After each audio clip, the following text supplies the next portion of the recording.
Hello everyone, this is Simran here.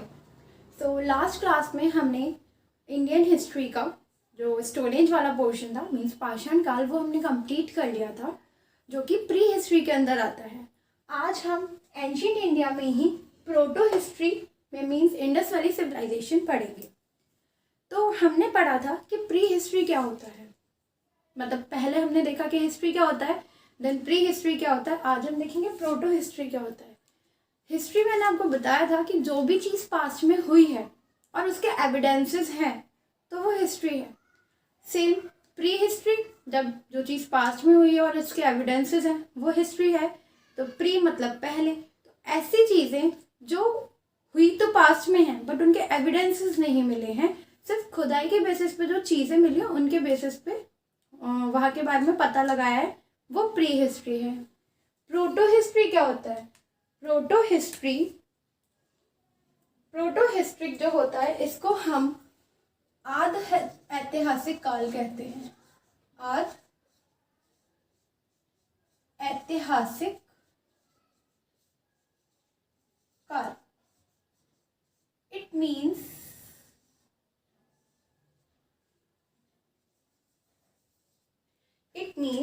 it is a period between pre-history and history.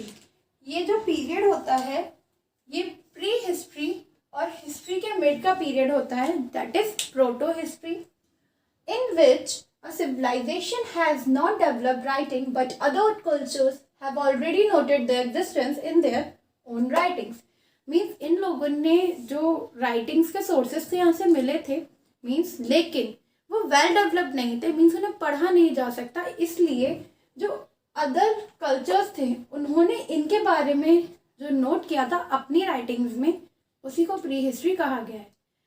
थोड़ा complicated लग रहा होगा but in simple terms अगर हम पढ़ें तो ये एक ऐसा काल था जिसके पुराने अवशेष तो मिले हैं, मीन्स इसके सोर्सेज हमें मिले हैं लेकिन उन्हें पढ़ा नहीं जा सकता।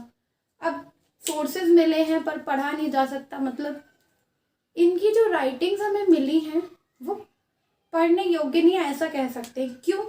क्योंकि वो अल्फ़ाबेटिकल नहीं थी।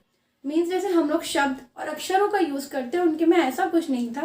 उन्होंने पिक्टोग्राफिक राइटिंग्स थी उनकी, जो कुछ सिंबल्स पे बेस्ड थी, मतलब वो चित्र वगैरह के थ्रू लिखते थे, इसलिए वो पढ़ नहीं सकते हम, मीन्स उन्हें पढ़ा नहीं जा सकता, नॉट डेसिफर्ड है। तो प्रोटो हिस्ट्री वह काल है जिसके पुराने अवशेष तो मिले हैं लेकिन उन्हें पढ़ा नहीं जा सकता, वही प्रोटो हिस्ट्री है। प्रोटो हिस्ट्री के अंदर ही आती है हमारी इंडस वैली सिविलाइजेशन। अब Indus valley civilisation means Sindhu घाटी की सभ्यता। ये है क्या? सबसे पहले इसका टाइम ड्यूरेशन जो था दैट इज 2500 से 1750 BC। हमने पढ़ा था लास्ट, नियोलिथिक एज मीन्स नव पाषाण काल का जो समय था वो रहा था 4000 to 2500। देन 2500 से 750 BC तक इंडस वैली सिविलाइजेशन का टाइम पीरियड माना जाता है। मीन्स जो सभ्यताएं, जो नियोलिथिक के एंड में सभ्यताएं बसाई गई थी, जो नगर बसे थे, उन्हीं को इंडस वैली सिविलाइजेशन कहा गया है। अगर हम इंडस वैली सिविलाइजेशन की बात करें तो हम इसे थोड़ा मैप के थ्रू समझते हैं डिटेल्स। ये अरेबियन सी है, that is bay of Bengal, ये हमारा इंडिया का मैप है। यहाँ से एक रिवर निकलती है दैट इज सिंधु नदी, जिसे हम सभी मीन भारत में उसे सिंधु नदी के नाम से ही जाना जाता था। ये नदी इस तरीके से ये पूरे जे.एंड के पोर्शन में होते हुए ऐसे जाके ये अरेबियन सी में जाके मिल जाती है। वहीं पे यहाँ पे ग्रीक्स लोग रहते थे और यहाँ मेसोपोटामिया, जैसे कि इंडस वैली सिविलाइजेशन थी ऐसे मेसोपोटामिया की भी सिविलाइजेशन पाई गई थी। तो जो मेसोपोटामिया के लोग थे और जो ग्रीक्स के लोग थे, ये लोग इंडिया में ट्रेड करने जाते थे, मीन्स व्यापार करने जाते थे इंडिया में। और पहले जब क्लॉक्स और कम्युनिकेशन के इतने अच्छे सोर्सेज नहीं हुआ करते थे तो वो लोग एक दूसरे को इस बेसिस पे बोलते थे लाइक कि मतलब उन्हें कैसे पता चलेगा कि हमें कहाँ जाना है, तो ये लोग एक दूसरे को इस तरीके से बता के रखते थे कि आपको सीधे डायरेक्शन में चलते जाना है। एंड देन जैसे ही सिंधु रिवर आ जाए, ये लोग सिंधु नहीं बोलते थे इसे, ये इसे इंडस इंडस रिवर बोलते थे। ग्रीक लोगों ने ही सिंधु को इंडस नाम दिया था, तभी से इसको इंडस वैली सिविलाइजेशन कहा गया। और इसी नदी के पास यहाँ जो वैलीज थी, इन्हीं को इंडस वैली कहते थे। मीन्स सिंधु घाटी पर जो लोग बसे थे उसी को सिंधु घाटी की सभ्यता कहा गया है। तो मैं बता रही थी कि मेसोपोटामिया और ग्रीक के लोग इंडिया में ट्रेड करने जाते थे। मीन्स ये लोग व्यापार करने जाते थे इंडिया में। अब ये लोग जाते थे तो इन्हें नॉर्मल सी बात है, अब जब इसमें जाएंगे तो इन्हें पता था कि लाइक जैसे ही इंडस रिवर क्रॉस हुई वैसे भारत मीन्स इंडिया आ जाएगा, और वहां से ये लोग अपना जो भी है ट्रेड एंड ऑल करते थे। ग्रीक लोगों ने ही इसे इंडस वैली का नाम दिया था। इंडस वैली सिविलाइजेशन जो है वो वर्टिकली काफी, मतलब वर्टिकली तो कम बट हॉरिजॉन्टली ज्यादा फैला है। इसका अगर एरिया देखें तो ये वर्टिकली तो 1400 किलोमीटर तक फैला है और हॉरिजॉन्टली ये 1600 किलोमीटर तक फैला है। मीन्स इसकी जो नॉर्थ जगह है, नॉर्थ की सबसे लास्ट जगह जो रहती है वो मांडा JNK है। ईस्ट की जगह की बात करें दैट इज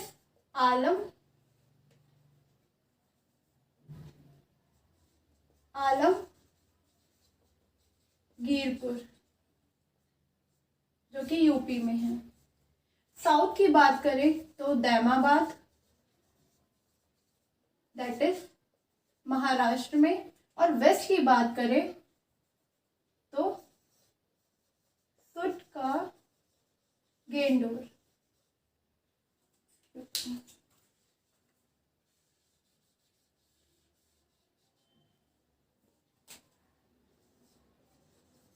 सुट का गेंडोर बलूचिस्तान पाकिस्तान बॉर्डर।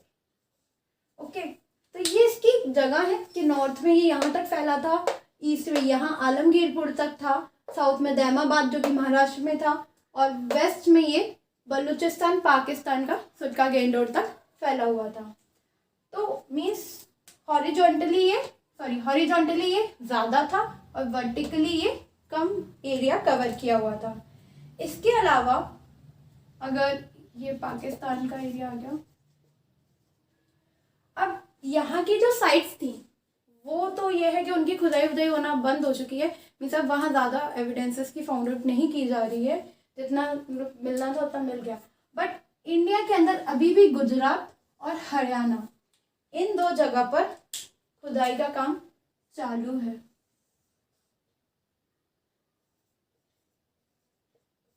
इधर अभी भी खुदाई की जा रही है कि शायद कुछ और एविडेंसेस यहाँ पाए जा सकते हैं और कोई सिविलाइजेशन यहाँ निकली जा सकती हैं। तो अकॉर्डिंग टू आवर मैप ये इंडस वैली सिविलाइजेशन का एरिया कवर बताता है कि यहाँ पे मांडा तक जो कि चेनाब रिवर पे था, ईस्ट में ये आलमगीरपुर तक था मीन्स यूपी जो कि एट प्रेजेंट मेरठ है। साउथ में ये दैमाबाद तक गोदावरी रिवर पे था, और यहाँ पे बलूचिस्तान मीन्स दास रिवर तक था। ठीक है, तो रिवर्स जो होती हैं वो मेन रहती हैं क्योंकि एरिया के वाइज में रिवर्स से क्वेश्चन ज़्यादा बनते हैं कि इंडस वैली सिविलाइजेशन नॉर्थ में कहाँ तक फैला था और किस रिवर पे था, मतलब किस रिवर के पास था जो भी जगह जहाँ तक वो फैला था। क्या ऐसे दे देंगे आपको आलमगीरपुर जो इंडस वैली सिविलाइजेशन का ईस्ट पॉइंट माना जाता है वो किस रिवर पे था। तो ये रिवर्स आपको याद रखनी है कि मांडा जो था वो चेनाब रिवर पे था, आलमगीरपुर ये हिंडन रिवर पे था, दैमाबाद गोदावरी रिवर और बलूचिस्तान दास रिवर। वैसे सुटका गेंडोर इसका माना जाता है वेस्ट पॉइंट जो कि दशका रिवर में था। मैं आपको इसको लास्ट में एक बार समराइज करके भी बता दूंगी, लिखवा दूंगी कि ये किन किन पॉइंट्स पे थे। तो अकॉर्डिंग टू आवर मैप ये चीज़ क्लियर हुई कि इंडस वैली सिविलाइजेशन कहाँ तक फैली थी, कितना एरिया था। तो इनका एरिया कुछ इस तरीके का था।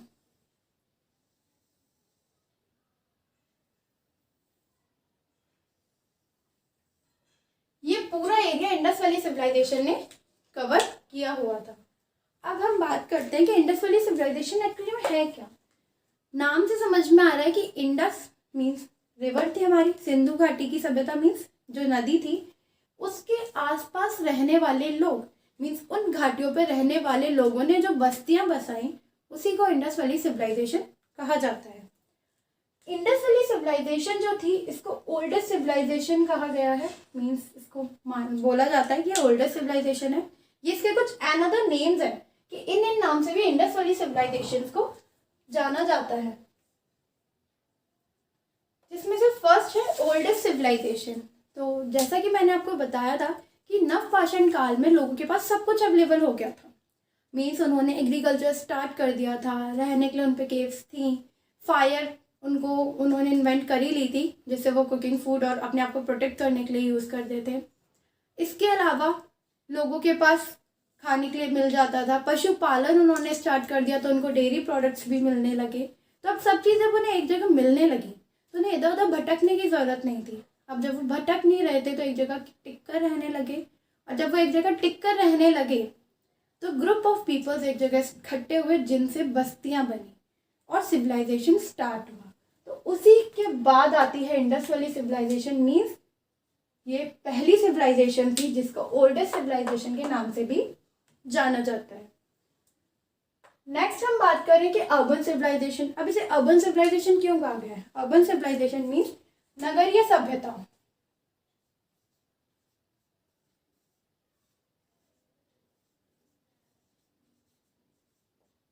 इसको नगरीय सभ्यता क्यों कहा है? क्योंकि दो फैक्टर्स थे इसके, एक था टाउन प्लानिंग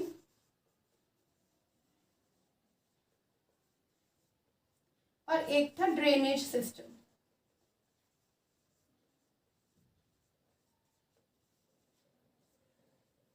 टाउन प्लानिंग और ड्रेनेज सिस्टम से क्या मतलब है?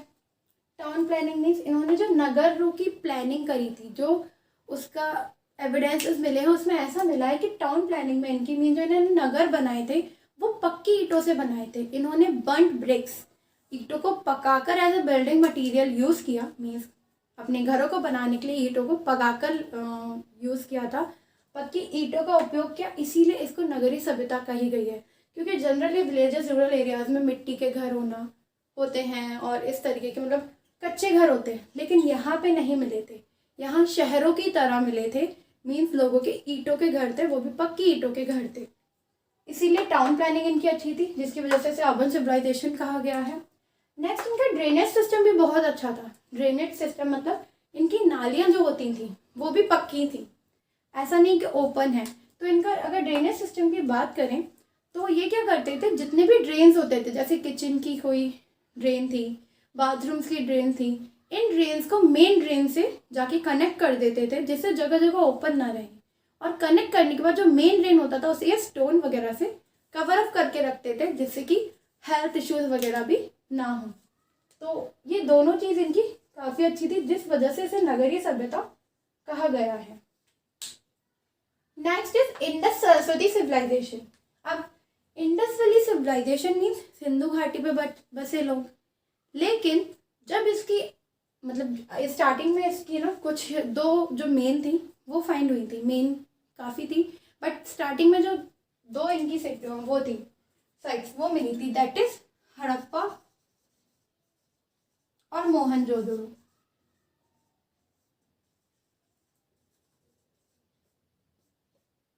ये 1921 में फाउंड हुई थी, ये 1922 में फाउंड हुई थी।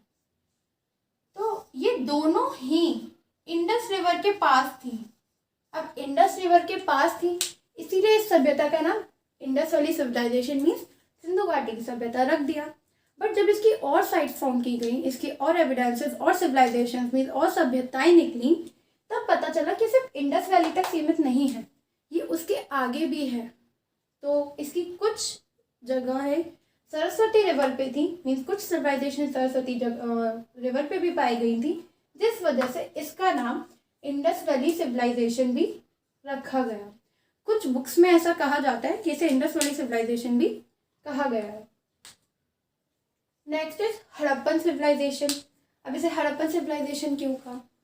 जब almost of the civilisation found होगी, जब काफ़ी सारी सिविलाइजेशंस हो गई तो हमारे जो आर्कियोलॉजिस्ट थे, जो इस तरीके के सर्वेस करते थे, इस सिविलाइजेशन को फाउंड आउट कर रहे थे, उन्होंने देखा कि ये सिविलाइजेशन सिर्फ इंडस रिवर तक नहीं है, ये सिविलाइजेशन नॉर्थ में भी है, ईस्ट में भी फैली है, साउथ में भी फैली है और वेस्ट में भी फैली है। मीन्स ये पूरा north east west south cover कर रही है। तो इसका नाम सिर्फ इंडस वैली सिविलाइजेशन नहीं होना चाहिए। तब इन लोगों ने जो फर्स्ट साइट फाउंड करी थी दैट इज हड़प्पा, इन्होंने इसका नाम हड़प्पन सिविलाइजेशन रख दिया। Next is bronze age civilisation. अब इस सिविलाइजेशन को ब्रोंज एज सिविलाइजेशन भी कहा जाता है। क्यों? क्योंकि यहाँ के लोग ब्रोंज बनाते थे।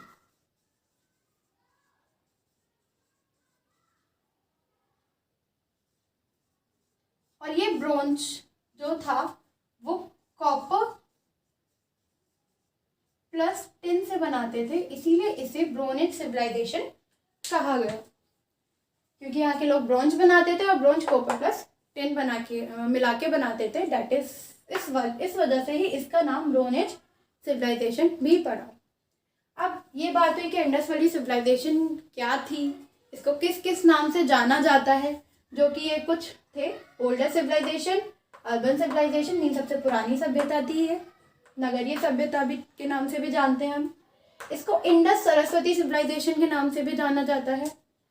हड़प्पन सिविलाइजेशन मीन्स हड़प्पा की सभ्यता के नाम से भी जाना जाता है, और ब्रोंज एज सिविलाइजेशन भी इसे कहा जाता है।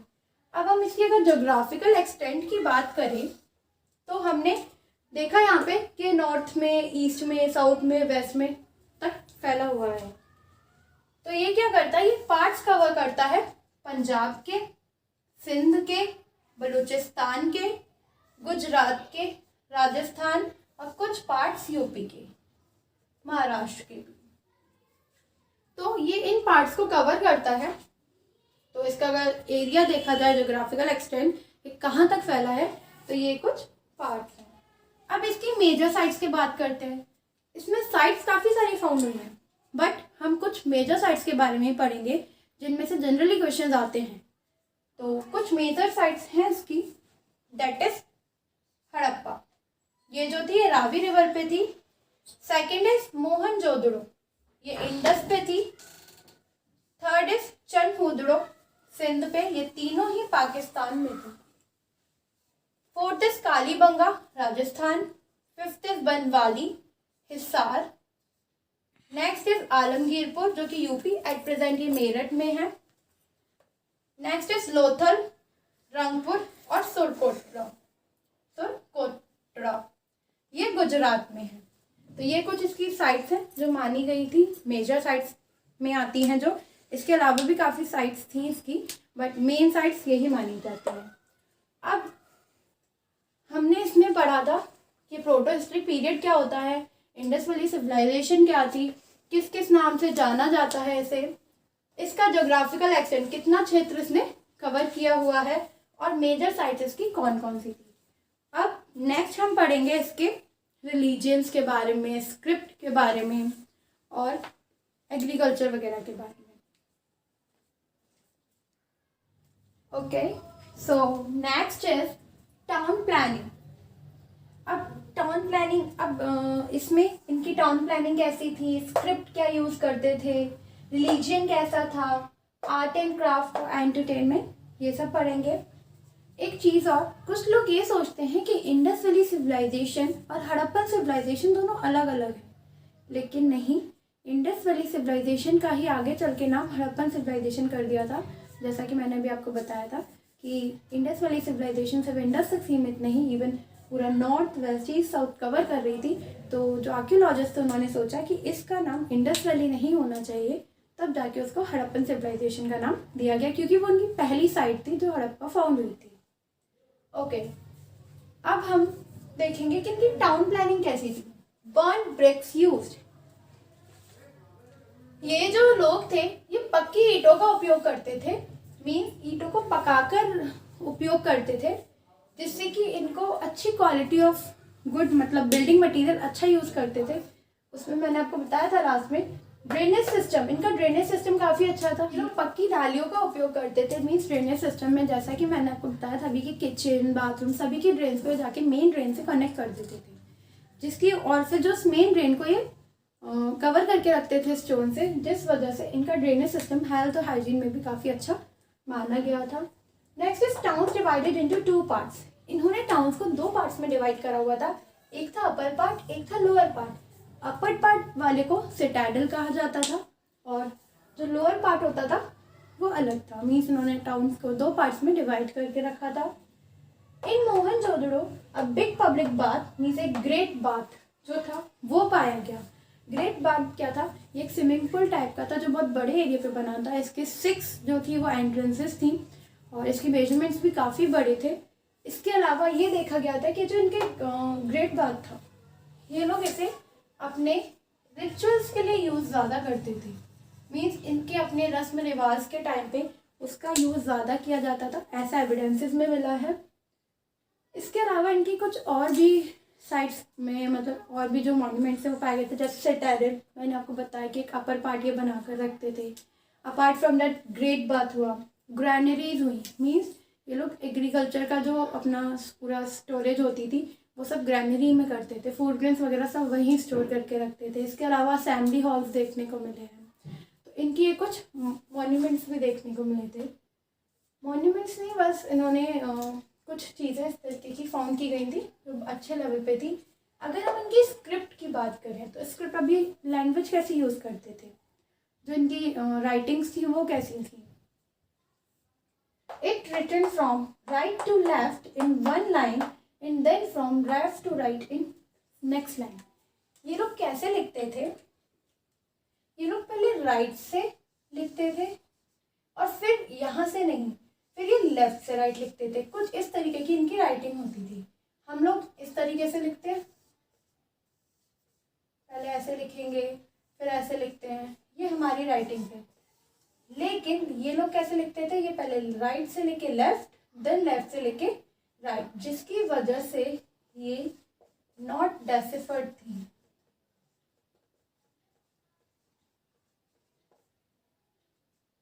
जिन्हें पढ़ा नहीं जा सकता था, क्योंकि ये अल्फाबेटिकल नहीं थी, ये पिक्टोग्राफिक थी।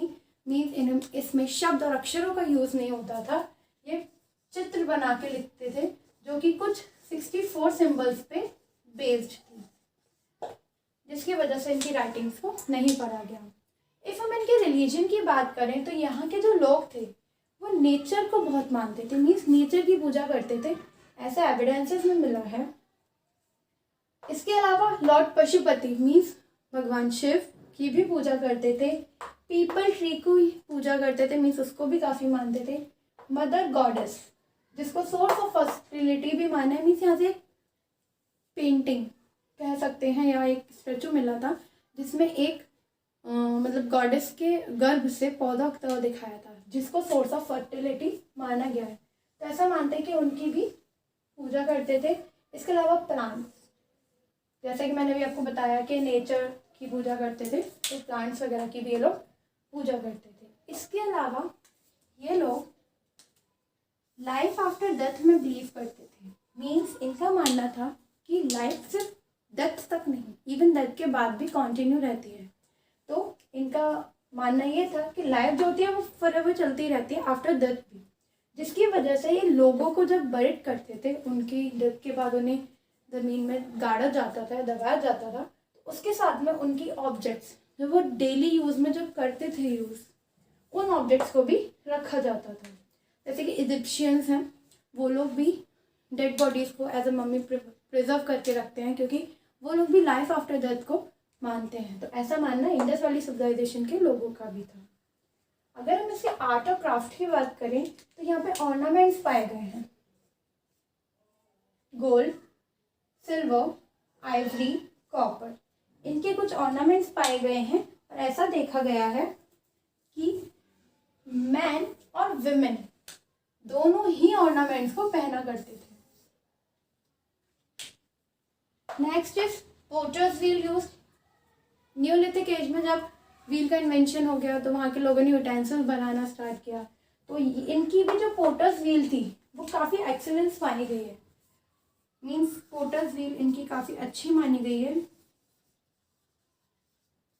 क्योंकि ये लोग एक तो ये क्या करते थे, ये डार्क और रेड, मतलब बिल्कुल डार्क रेड कलर की वेल बेक्ड रहती थी इनकी पोट्री, और ये लोग क्ले का यूज़ करके अलग अलग शेप साइजेस के यूटेंसिल बनाते थे, कुछ डिज़ाइंस वगैरह उसमें डालते थे जो कि प्लेन भी रहते थे और पेंटेड भी रहते थे। तो पोट्री इनकी काफ़ी अच्छी मानी गई है आर्ट एंड क्राफ्ट में। इसके अलावा अगर हम इनका एंटरटेनमेंट देखें तो यहाँ के लोगों को डाइस खेलना पसंद था, ऐसा माना गया है। ये लोग पासा खेलते थे अपने एंटरटेनमेंट के सोर्स के लिए। डांस, म्यूजिक एंड हंटिंग, ये कुछ इनके एंटरटेनमेंट के सोर्स थे जो बहुत एविडेंसेस के थ्रू पता लगे। तो अभी हमने पढ़ा कि इनकी टाउन प्लानिंग कैसी थी, इनकी स्क्रिप्ट कैसी थी, रिलीजन किस चीज़ को मानते थे, किसकी पूजा करते थे, आर्ट एंड क्राफ्ट कैसा था इनका, क्या क्या ये लोग बनाते थे, अपार्ट फ्रॉम दैट एंटरटेनमेंट इनका क्या सोर्स थे एंटरटेनमेंट के। अब हम नेक्स्ट में पढ़ेंगे एग्रीकल्चर, कि एग्रीकल्चर क्या था, इनके जो एक गोल्ड, सिल्वर, कॉपर, इनके सोर्सेज कहाँ कहाँ मिले हैं। ओके, सो नेक्स्ट है इसके sources of material, means gold, silver, copper, tin कहाँ कहाँ पाए गए थे। इसके अलावा एग्रीकल्चर में इनका क्या था, देन इस सभ्यता में मिलने वाले नॉर्थ, साउथ, वेस्ट, ईस्ट के लास्ट पॉइंट। तो सबसे पहले सोर्स ऑफ मटेरियल, मीन्स जो गोल्ड था, जो सिल्वर थी, जो कॉपर था और जो टिन थी, इसके सोर्सेस कहाँ पाए गए थे। अफगानिस्तान, पर्शिया और कर्नाटक में गोल्ड के सोर्सेज मिले हैं, एविडेंसेस मिले हैं। अफगानिस्तान और ईरान में सिल्वर के, बलूचिस्तान और खेतड़ी जो कि राजस्थान का था, इसमें कॉपर के, और अफगानिस्तान और सेंट्रल एशिया में टिन के सोर्सेज मिले हैं। ये कॉपर और टिन को मिलाकर ब्रॉन्ज बनाते थे, इसी वजह से इनको, इस सिविलाइजेशन को ब्रोन एज सिविलाइजेशन भी कहा जाता था। अगर हम इनके एग्रीकल्चर की बात करें, मीन्स कृषि की बात करें, तो ये लोग वुडन प्लस, मीन्स लकड़ी के हल का उपयोग करते थे, ऐसे एविडेंसेस मिले हैं। इसके अलावा जो अपने फूड ग्रेन्स थे उन्हें ग्रेनरीज में स्टोर करके रखते थे, मीन्स धान्यागार, जहाँ पे, और ये काफ़ी बड़े भी होते थे, इसमें इनका जो जितना भी कल्टीवेशन होता था, जो भी एग्रीकल्चर होता था, वो यहीं स्टोर रहता था। ऐसे एविडेंसेस मिले हैं कि यहाँ पे ये चीज़ें उगाई गई थी, मीन्स इनका कल्टीवेशन हुआ है।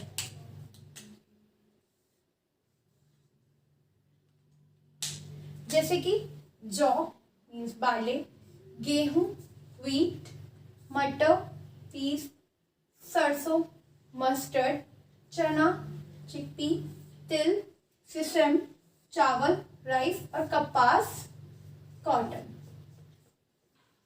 इन चीज़ों को कल्टीवेट किया गया था, इनका एग्रीकल्चर किया गया था, ऐसे सोर्सेज में पता चला है।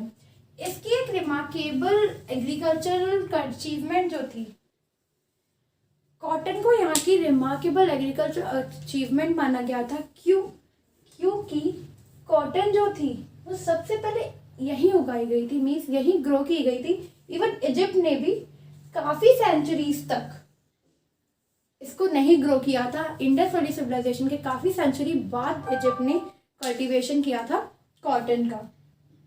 अगर हम इसका ये रिलेटेड फैक्ट पढ़ें तो जो कॉटन थी वो सबसे पहले इसी रीजन में ग्रो हुई थी, जिसकी वजह से ग्रीक्स ने इसको सिंडोन नाम दिया, कॉटन को सिंडोन नाम दिया था। किस नाम से? सिंध के नाम पर। तो ये इसके रिगार्डिंग एक छोटा सा फैक्ट था। अब इस सभ्यता के बारे में हमने पढ़ा कि काफ़ी लंबी फैली हुई थी, ये सिर्फ इंडस वैली में नहीं थी। तो इसके कौन कौन सी प्लेसेस तक ये फैली थी? अगर हम इसका सबसे उत्तरी स्थल पूछें, मीन्स सबसे नॉर्थ वाला जो पोर्शन है इसका, वो है मांडा, JNK में चेनाब रिवर पे। इफ दक्षिण स्थल की बात की जाए तो वो है दैमाबाद, महाराष्ट्र में गोदावरी रिवर पे। पश्चिम मीन्स वेस्ट की बात की जाए तो सुटका गेंडोर, बलूचिस्तान, पाकिस्तान में दुष्का रिवर पे। और पूर्व की बात की जाए तो ये है आलमगीरपुर, मीन्स एट प्रेजेंट जो मेरठ है उसमें हिंडन रिवर पे। तो ये जो है ये काफ़ी इंपॉर्टेंट रहता है क्योंकि ये रिवर्स के रिलेटेड क्वेश्चंस बनते हैं। अब क्या था कि इंडस वैली सिविलाइजेशन का कुछ नहीं पता था कि ऐसी भी कोई सिविलाइजेशन होती है। 1921 में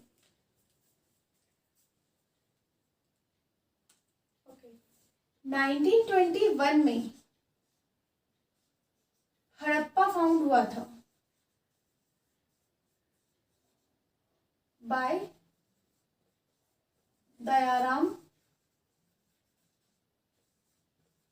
साहनी के थ्रू। तो 1921 में पहली बार ये चीज़ पता चली कि इंडस वैली सिविलाइजेशन जैसी कोई सभ्यता यहाँ पे रही थी। मीन्स इससे पहले लोगों को यही लगता था, मीन्स सबको यही लगता था कि 1500 में आके आर्यंस ने ही सिविलाइजेशन स्टार्ट की है, आर्यंस की ही सभ्यता पहली सभ्यता मानी जाती थी।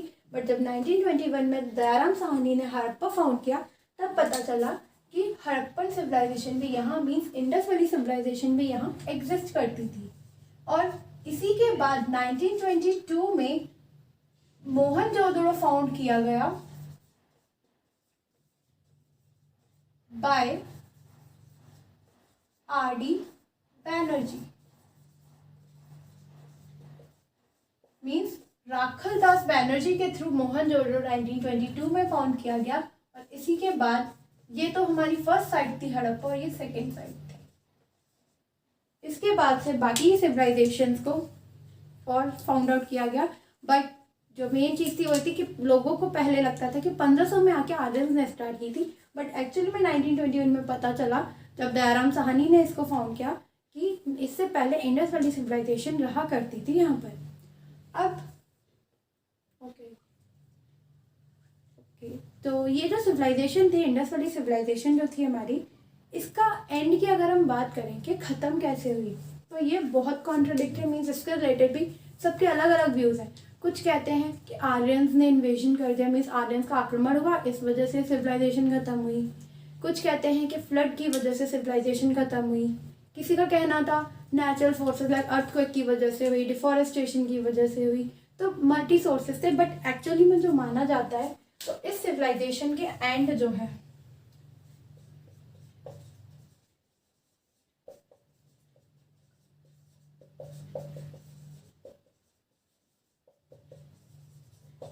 बाय फ्लड माना जाता है